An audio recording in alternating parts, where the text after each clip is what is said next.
Halo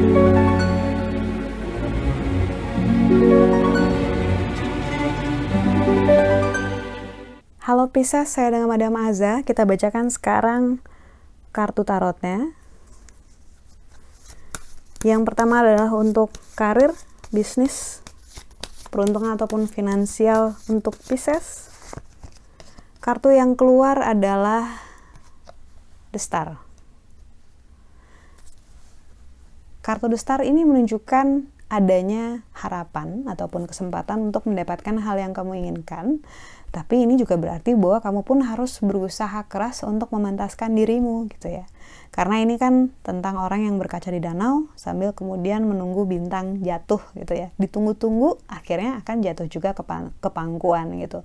Kartu The Star ini menunjukkan bahwa yang kamu harapkan, yang kamu ingin kejar itu bukannya nggak mungkin untuk kamu dapat gitu. Tapi pertama kamu sendiri harus percaya bahwa kamu bisa. Percaya diri gitu ya. Dan yang kedua juga kamu harus secara konsisten melakukan upaya untuk mendapatkannya. Tapi bahwa apakah kesempatan itu akan datang, Madam? Insya Allah kalau menurut kartu The Star, iya. Lalu untuk percintaannya Pisces, kartu yang keluar adalah The Hangman. Ketika kartu The Hangman keluar, ini menunjukkan orang yang sedang tergantung terbalik gitu ya. Di bawah air, tandanya sedang mengalami masa-masa yang sulit, sedang mengalami masa-masa yang menantang. Kalau lagi digantung terbalik ini kita nggak bisa ngelawan, kita hanya bisa survive, kita hanya bisa untuk berdoa, bersabar gitu ya, sampai masa-masa sulitnya berlalu. Intinya dari kartu The Hangman, diingatkan juga dengan dua matahari yang mengapit atas dan bawah bahwa segala kesusahan, struggling itu pasti ada manfaatnya kok, pasti ada keuntungannya kok. Karena kita nggak pernah ditinggalkan kesendirian dalam kesusahan. Dua matahari yang mengapit ini menunjukkan bahwa segala sesuatu itu pada akhirnya akan memberikan berkah. Apapun itu pasti akan ada berkah untuk kita. Karena itu kita sabar aja. Nanti juga masa-masa sulit akan berlalu. Kesannya berat banget ya percintaannya ya. Semoga dimudahkan, semoga diberikan yang paling baik buatmu. Lalu kartu nasihat yang diberikan untuk Pisces.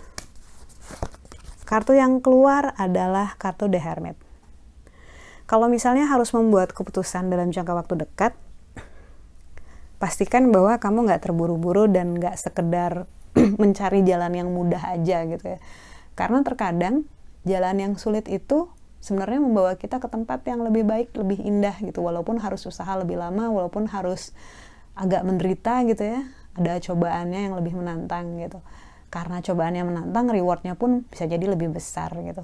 Intinya dari kartu The Hermit adalah seorang pertapa. Dia seorang pertapa yang sadar bahwa segala sesuatu yang terjadi itu pasti ada maksudnya. Seperti puzzle besar gitu ya.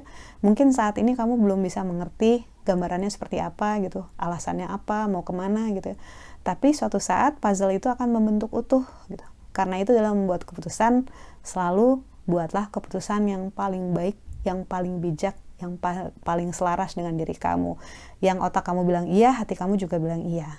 Jadi enggak satu ke kanan, satu ke kiri gitu. Nanti perjalanannya malah lebih susah. Belajar untuk lebih jujur sama diri sendiri. Kartu The Hermit ini juga mengingatkan untuk letakkan beban dari masa lalu di masa lalu. Gak usah dibawa-bawa ke masa depan atau masa sekarang. Karena tiap masa, tiap fase dalam hidup kita itu ada masalah sendiri gitu ya. Kalau kita dragging urusan lama, masalah lama yang gak kelar-kelar, kita gak ikhlaskan, kita gak terima lessonnya, kita belum maafkan, misalnya itu tentang seorang yang salah sama kita gitu ya, ya makin lama makin berat dong ransel emosional kita.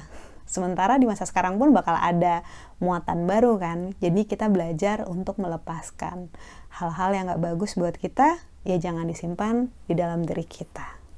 Sekian bacaannya, semoga bermanfaat. Kita doakan yang terbaik saja untukmu. Semoga sehat selalu, panjang umur, kaya raya, bahagia, berkelimpahan segala hal yang baik dari Tuhan Yang Maha Esa.